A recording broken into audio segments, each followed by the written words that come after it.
Kasi meron ako na-encounter na isang artist, nung meron kaming scene, hindi siya nag-plaster. Ang ginawa lang niya, nag-medyas lang siya. So, nung nakatayo kami, tapos nakaganon lang ako, nung binabounce-bounce yan ng ganun, nararamdaman ko, parang may Pag may nakaka-date kami, nangyayari ba? Ano Teka ba lang, teka yan, lang. Tio Bray? Lalabas ko lang yung ano ko. Teka.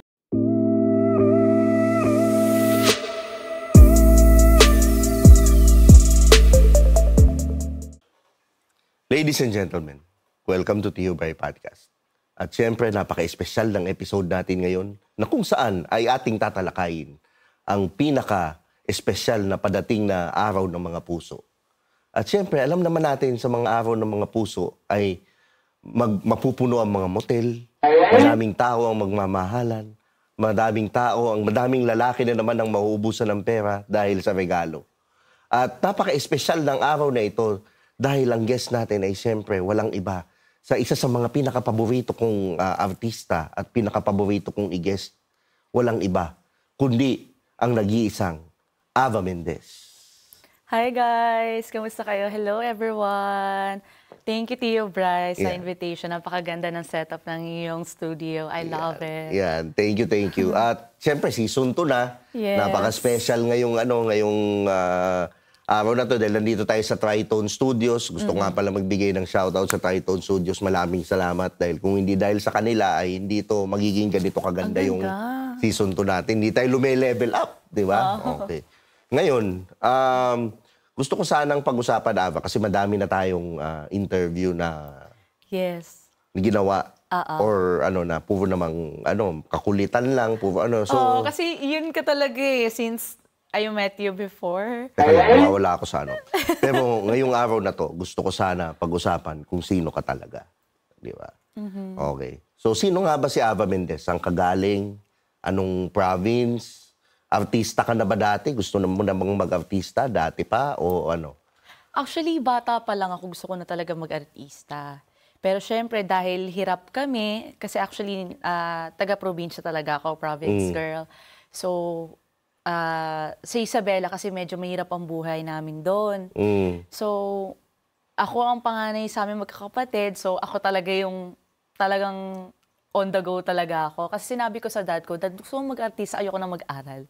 Kasi napapanood ko dati yung mga kids show dati. So, parang sabi ko, gusto kong itry kasi marunong naman ako umarte. Tsaka makwela naman ako, makulit naman ako. Lagi ako napapagalitan ng tatay ko, lagi may pamalong hangir. Yun kapag nakikita akong naliligo ako sa ulan, tapos putik-putik ako, gano'n. Kami tatlong magkakapatid. Teka lang, pag naliligo ka, ano yung unang sinasabon mo pala? Taas o yung baba? Hindi ko. Okay, tuloy tayo. So, nawawala. Sige, go. Oh, yan. So, after noon, pinag-aral muna kami ng mom and dad ko. Kasi sabi niya na, anak, huwag ka muna mag-artista, mag-aral ka muna. Saka mo na lang gawin yan kapag tapos na yung pag-aaral mo. Pangarap ko talaga. Kasi nandun yung eager ko na gusto ko talaga mag-artista. Tapos, college na ako, napunta dito sa Manila. So, nag-aral ako sa isang university. HRM yung nakuha ko. Pero undergrad naman ako noon kasi that time na yun, hirap naman kami financially.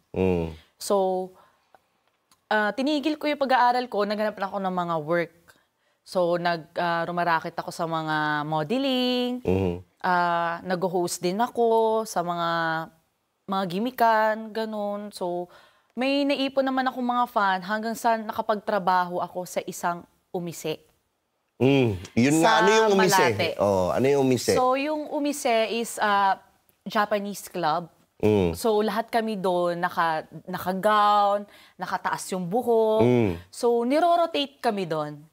Tapos, meron kami mga drinks na parang ladies drink. Tapos, yun ang commission namin. And then, kapag nakakapagtawag kami ng mga guests, pumupunta doon, another commission na naman. So, ang mga guests namin, may mga Filipino, Japanese, may Korean. Pero most of the time, Korean.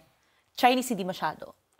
Yung umise ba? Yung ba yung, kumbaga, may mga extra service ba dito? O anong nangyayari? Actually, wala siyang extra service. Kasi sobrang stricto nung umise na napuntahan ko. Actually, number 1, bawal ma-late. Kasi pag may late, kaltas sa sahod. So, number 2, Makakaltas din yun. Unless ma-deduct sa sahod ko yun, ma-deduct din yun sa commission ko. So, dalawang 2 strike yun. So, kailangan talaga sa oras. Pag sinabing ganitong oras kami papasok, kasi line up kami, kasi kami yung unang inuupo. So, kailangan namin ng mas maaga pa din sa call time kasi inaayusan kami. And then yung makeup artist namin, dadalawa lang. Ang dami naming babae, nasa 20 kami. Magkano kinikita mo dun sa umpisa? Yun ang first time ko makahawak ng mga 50,000 pesos. Kasi nagsasahod kami 2 beses sa isang linggo. May quincenas at saka katapusan. So, yung first sa sahod ko nung quincenas is 50,000. Nandun ang lahat, pati commission, ladies drink. Yung nagpapapunta ako ng mga guests. And then, yung katapusan ko, umaabot ako ng 80,000. Ayun yung first na hawak ko ng pera na nagkaroon ako ng ganun na pondo. Tapos, pinapadala ko yun lahat sa parents ko. Ang natitira lang sa akin, konti lang. Kasi mag-isa pa lang naman ako noon that time. Tapos, yung mom and dad ko, sila na nagpapaaral sa mga kapatid ko. Okay. Tapos yung ano mo nga pala, nung sabi mo kumikita ka na, kailan nag-start yung pag-artista mo? Nag-start siya sa isang restaurant lang. Ayun yung that time na yun na nasa modeling pa rin ako noon. So, may mga kasama ko mga friends, tas kumain kami sa isang restaurant dito sa May Roses Ave, sa May Tomas Morato. So, may fine dining dyan na masarap na kinakainan namin. Tapos, may mga grupo ng mga management nandun sa kabilang table na sobrang haba, tas nagmi-meeting sila, ganyan-ganyan. Tapos, in-approach lang nila ako. Tapos, tinatanong nila kung gusto mo bang mag-artista. Siyempre, nagulat ako. Baka mamaya mas-scam ako or what. Baka scam lang talaga. Kasi ang daming ganun yung mga budol. Pero iba naman pala papagawa sa'yo. Diba? So, sabi ko, sige, try ko nga. Sige po, pwede naman po. Paano po? Kailan po mag-i-start? So, binigyan nila ako ng card. Okay. So, nung nakita ko yung card, nakita ko Viva Artist Agency. Okay. So, ngayon, in-approach ko na din yung manager ko doon. So, shout out sa'yo, Kuya Tyron. Hi. So, siya nagdala sa akin doon. Tapos, nag-start yon nung kasalukuyang pandemic. So, way back 2019. Yon, 2019 doon ako nag-start.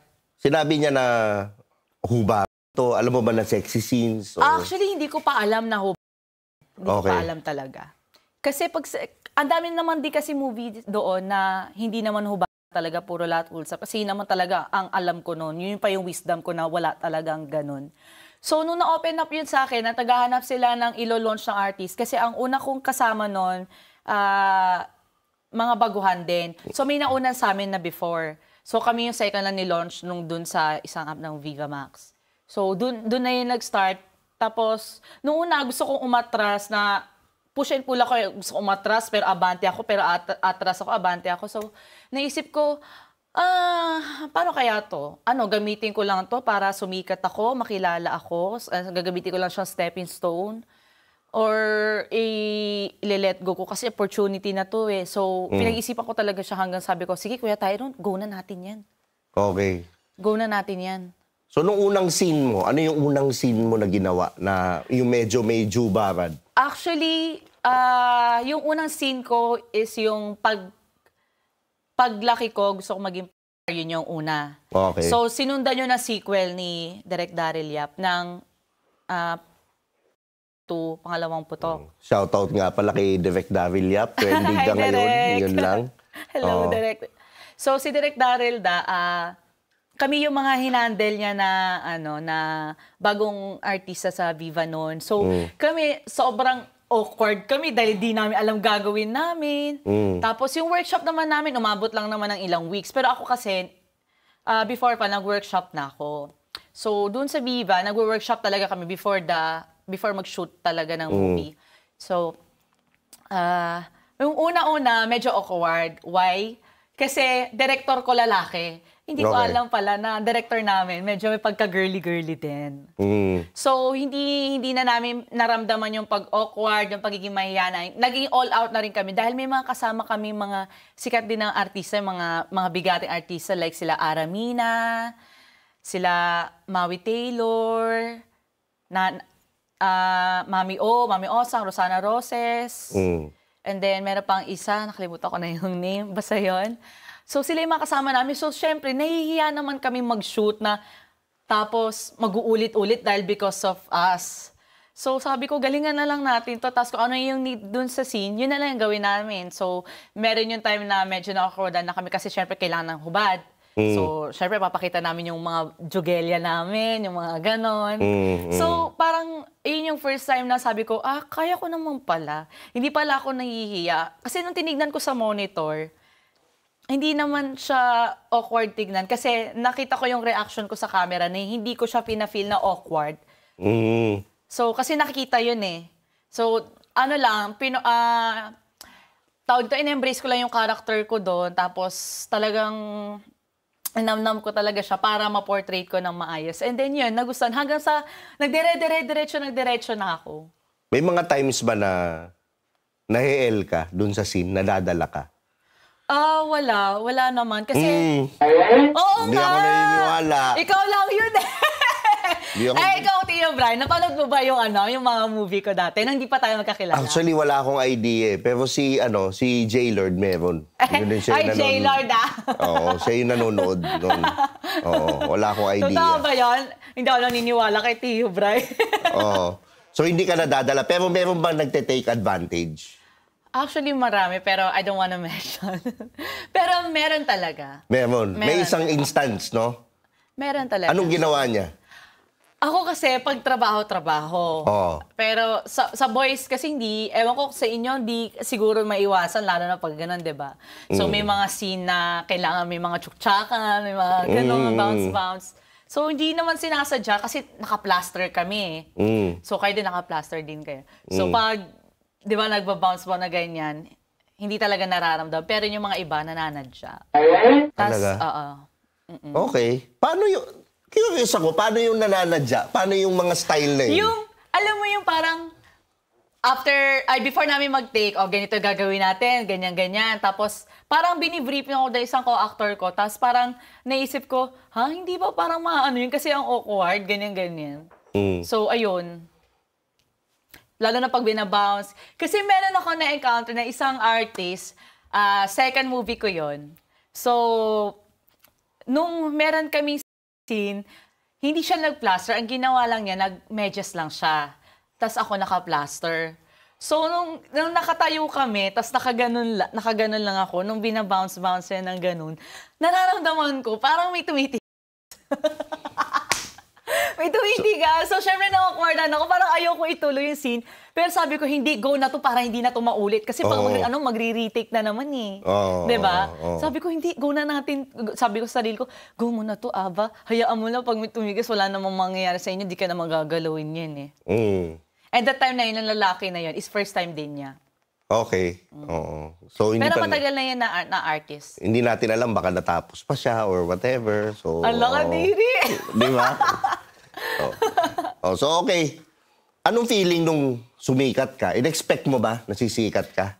Hindi naman. Kasi parang gusto kong sa sarili ko na pinangarap ko maging artista. Kung sumikat man ako o hindi ako sumikat, mas gusto ko pa rin yung pa ako nasa lupa. Parang ginagawa ko lang siya na normalize.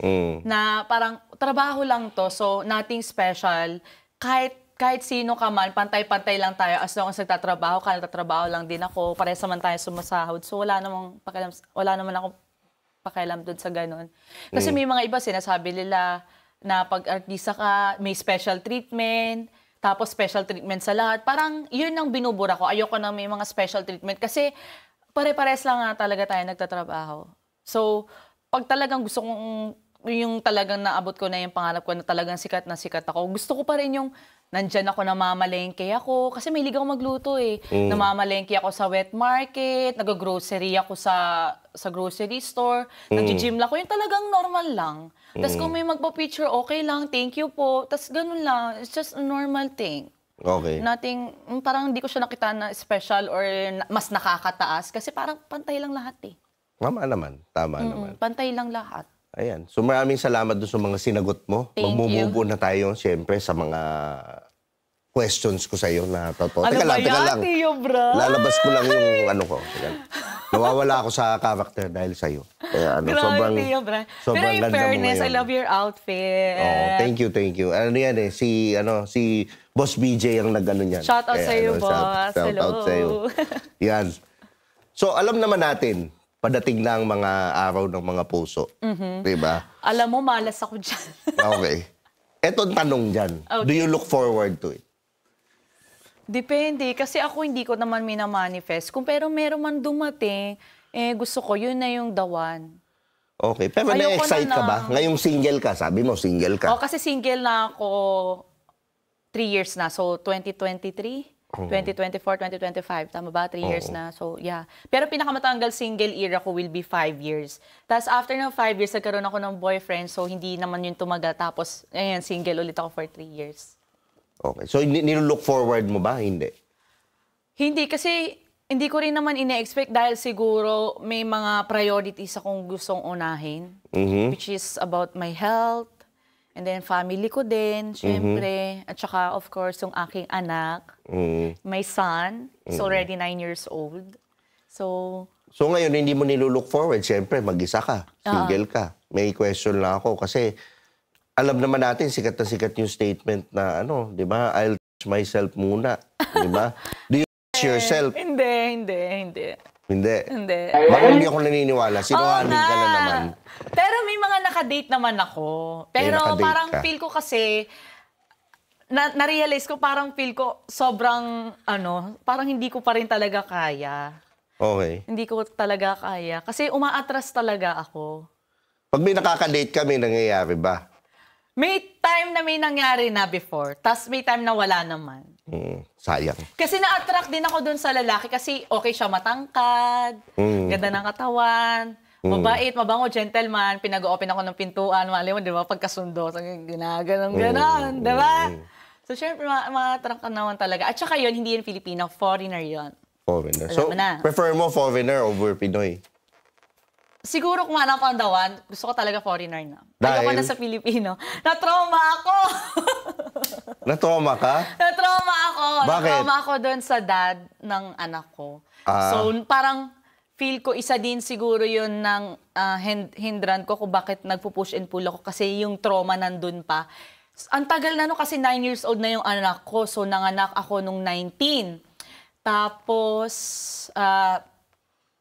9 years pa rin, nandun pa din. Pero hindi na ganun kalala ngayon. So kasi natatakot lang ako kasi baka mamaya mabugbog na naman ako ulit. Kasi yun na nangyari sa akin before. Kaya isa din sa dahilan, medyo ingat na ako.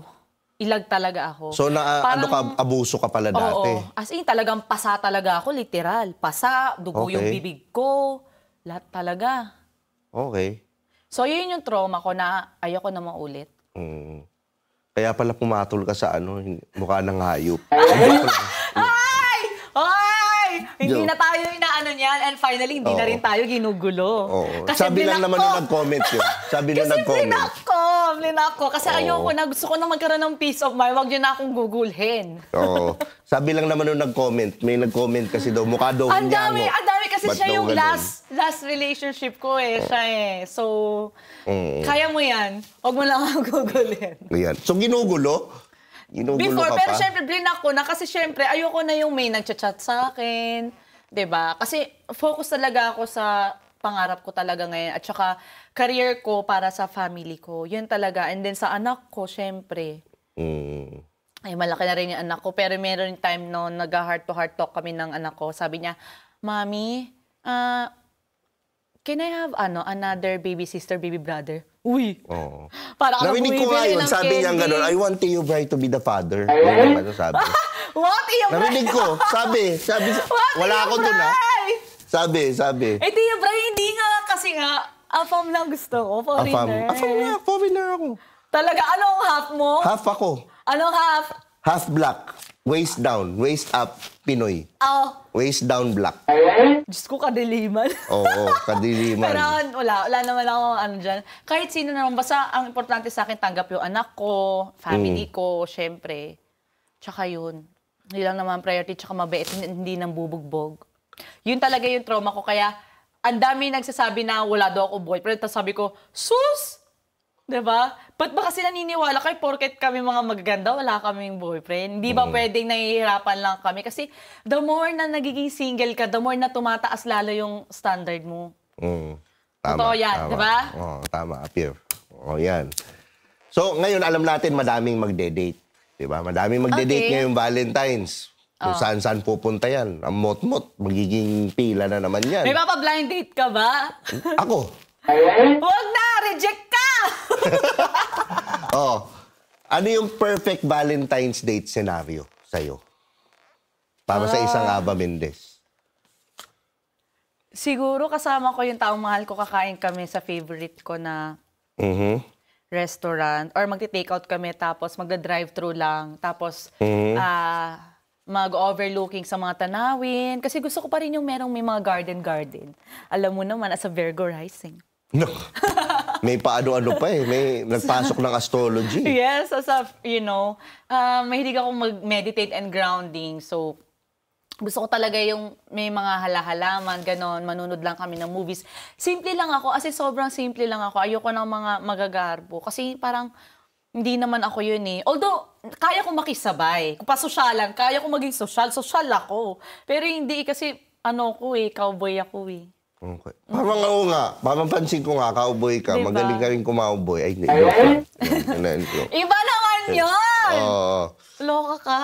So, ngayong Valentine's, ano yung, siyempre, nagka-boyfriend ka na dati, nag-celebrate ka na ng Valentine's. Ano yung mga best surprise na natanggap mo sa Valentine's? Yung best date or whatever? Sa akin, siguro natanggap ko bulaklak tsaka mga gift. Okay. Mga sapatos, damit, wala pang makeup. Special na surprise? Wala hindi pa ako nakakatanggap nun. Pero sa mga gusto dyan na nanliligaw sa akin, guys, please naman, effort. You mentioned effort. Ano yung effort Yung na hinihintay mo?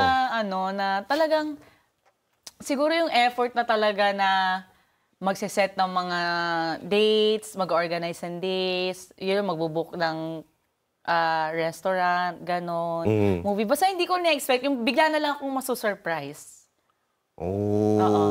Wag lang yung mga bigla na surprise, tapos yung pala kinidnap na pala ako.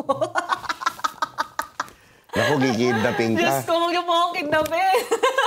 May anak akong isa, kawawa naman. So yun lang, yun yung pinaka-best na effort. Oo, sobrang simple lang kasi. So define a romantic date for you. Ano yung nagpapa-romantic?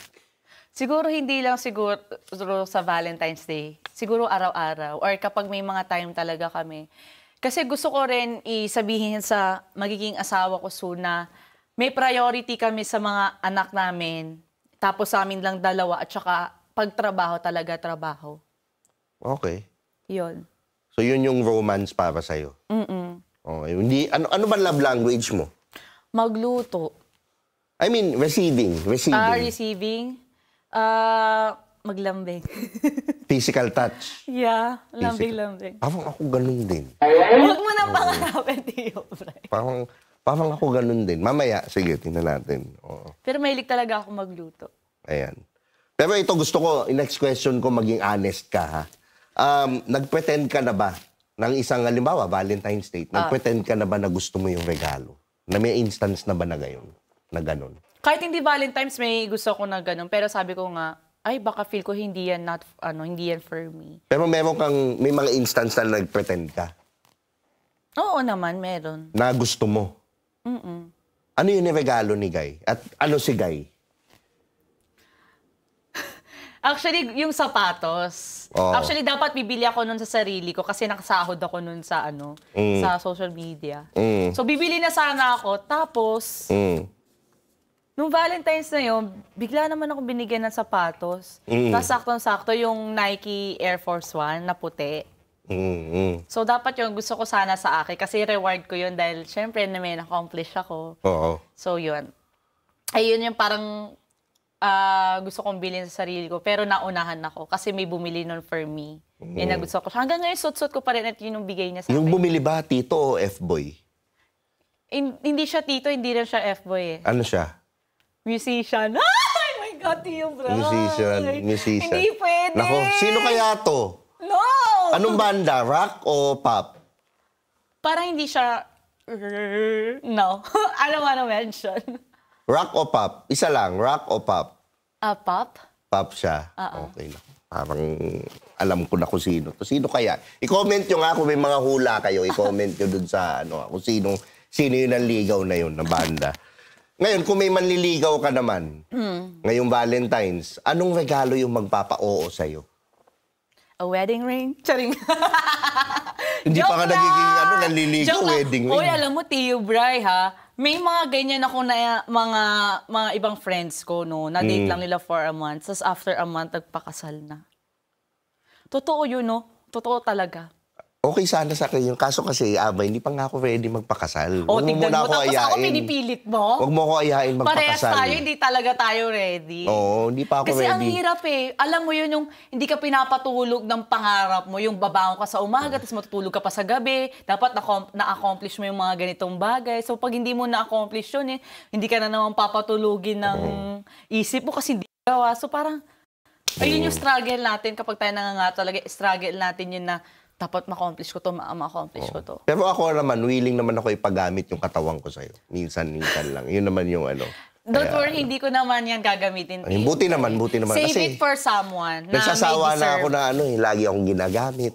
Alam mo yun, lagi ako Talaga ba, Tio iniiwan na lang. Bray? Pagkatapos ako gamitin. Naniniwala kayo dito, kay Tio Bray. Naniniwala kayo dyan. Ganun. Kung napanood niyo yung malungkot yung buhay ko talaga. Kaya yan. Ano ang awkward na Valentine's date experience mo? Meron ba?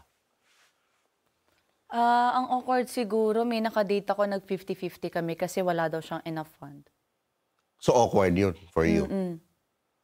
Tapos ang lakas pa ng niya sa mga nagsaserve na na magbibigay daw siya ng tip kapag siya daw unang inaasikaso. Syempre, di ba, nakipag-date siya sa akin, so nagpapakitang gilas siya. So parang, na-awkward na ako doon na nayayabangan ako sa kanya. So after nung nag-50-50 na kami, hindi ko na siya kinita, blinak ko siya kaagad. Okay. May mga ganun talaga. So awkward na, importante sa'yo na magbayad talaga yung lalaki. Oo naman. Sa first date, tama ba? Oo. So hindi dapat 50-50? Hindi. Okay, tama naman. Kasi ako, naniniwala rin ako na ganun paano ko ma-impress paano ko ma-attract sa'yo kung sabi mo, mag-aambagan tayo. O di sana, di naman kita kaibigan, di naman kita tropa. Sa mga kaibigan ko lang yung ginagawa ko. Oo, yun. Tama naman kasi talaga. Sa akin kasi kung wala kang pambayad ng first date, dapat, huwag ka muna makipag-date. Di ba? I-build mo muna yung sarili mo, ayusin mo muna yung, yung financial stability mo or whatever. Yeah, that's true. Meron ka munang stable. Kasi ang daming bata ngayon, inuuna jowa, inuuna date. Yeah. Pero wala namang pambayad ng date. Di ba? Pinagbabayad naman ng mot-mot yung babae. Di ba? Si J-Lord, ganyan. Kaya, J-Lord, my God, umayos ka. Yun. So, eto ngayon, medyo na ko na itanong sa iyo to pero itatanong ko na din kasi baka ma-offend ka. Di ba? Nakapasok ka na ba sa motel ng Valentine's? Hindi pa. Hindi pa? Hindi pa. Mamatay. Hindi pa? Yes. Hindi ngayong pa. araw. Oo. Hindi pa? Ever? Hindi pa? Gusto mo? Kasi dati yung mga nakadate ko, hotel talaga ako. Social. Anong hotel? Example? Mga 5-star hotel Ano ba? Marriott Hotel ba? Camelot Hotel? Anong hotel? Hindi. Parang, siguro yung mga bandang dito sa may Paranaque. Okay. Yung may mga casino na hotel. Okada, mga ganon. Doon ka dinadala. Social naman talaga. Hiya naman ako. Di basta-basta. So, halimbawa lalaki, dinala ka sa motel. Ma-offend ka ba?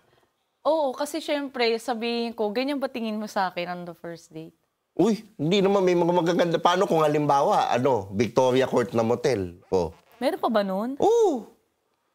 Parang feel ko hindi Meron na. niyang Hotel Ava Pinalitan nila Talaga? Pinalitan nila, Kwento lang sa akin nung tropa ko. Hindi ako yun, Kwento lang sa akin, Meron na Hotel Ava sa may Pasay. Hindi ko alam, nakikiripihan ako. Oo. Nakikiripihan ako. Siguro mas maganda na mas okay pa sa akin ng hotel. So, X talaga, hotel talaga. No. Naku, parehas din. Airbnb. Airbnb, it depends.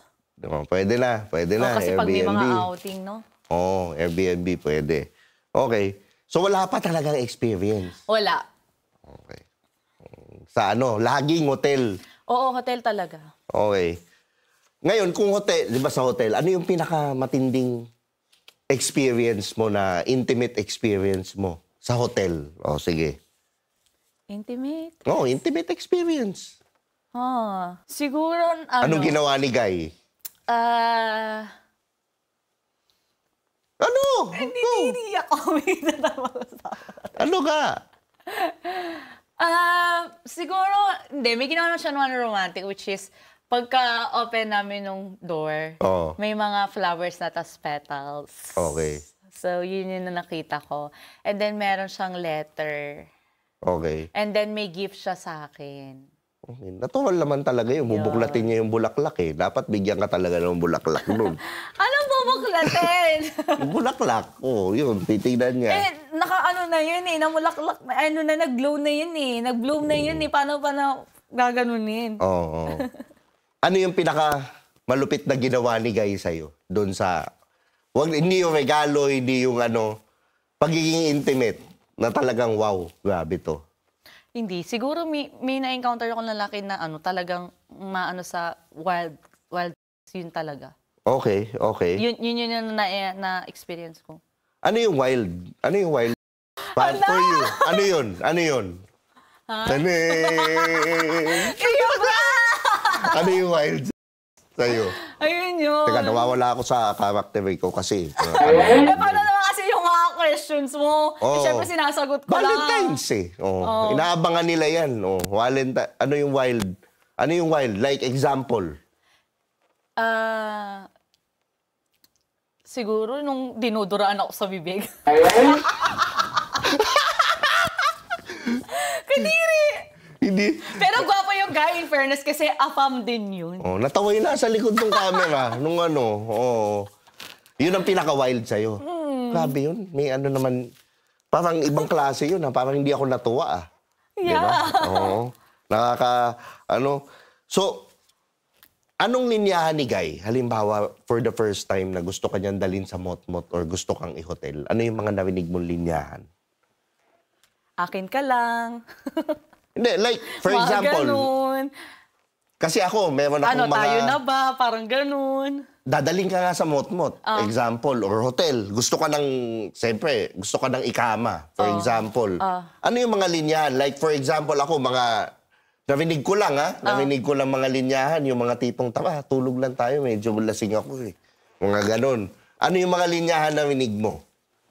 Meron akong ipapakita sa'yo na magugustuhan mo. Okay. Sabi ko, pwede mo namang picture tapos pakita mo sa akin. Hindi, mas ma-appreciate mo to pag nakita mo to in person. Okay, tapos, ano nangyari? Pumunta kayo doon? Oo, pero sabi ko, ayoko dito na nandidiri ako, na-awkwardan ako, ayoko. Ayoko na rin makipagkita sa'yo, hatid mo na ako sa bahay namin. Hindi natuloy. Pero ano yung... Huwag mo na ako usapin. Paano matutuloy? Like for example, paano matutuloy? Ano yung, kailan ka bumibigay sa Guy? Kapag nakapa ko na siguro, and then yung instinct ko, pag nagsabi na... So kinakapa mo? Hindi, kinakapa ko yung ugali niya, yung postura niya, syempre, yung pagsasabi niya sa akin. Ayun, Kinikilatis mo? Yeah, kinikilatis ko talaga. Okay. Kasi diba sabi ko nga sa'yo, nanggaling ako sa abusive na partner. So, ganun. Yun yung trauma na sa akin.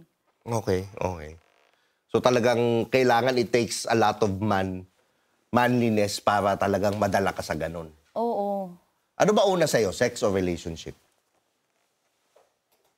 Relationship. Relationship ang mas una sa'yo, hindi sex? Hindi. Oo. Bakit? Kasi kailangan mo nang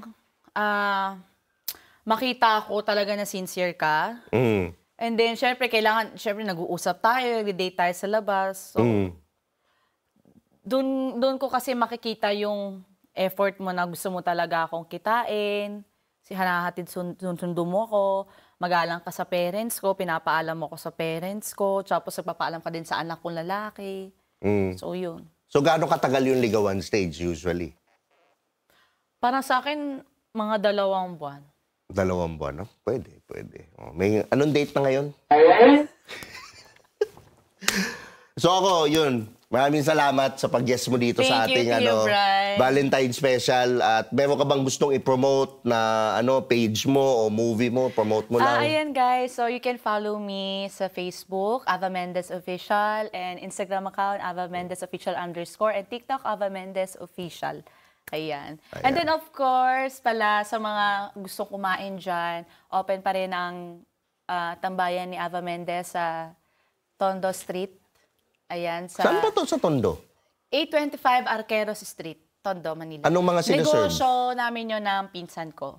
Anong mga sinaserve na food? Bali, isang building yun. So, sa first floor, merong mga kainan doon. May mga burger, shakes, may mga chicken, may fries. Tapos second floor, may mga arcade games. Ayun.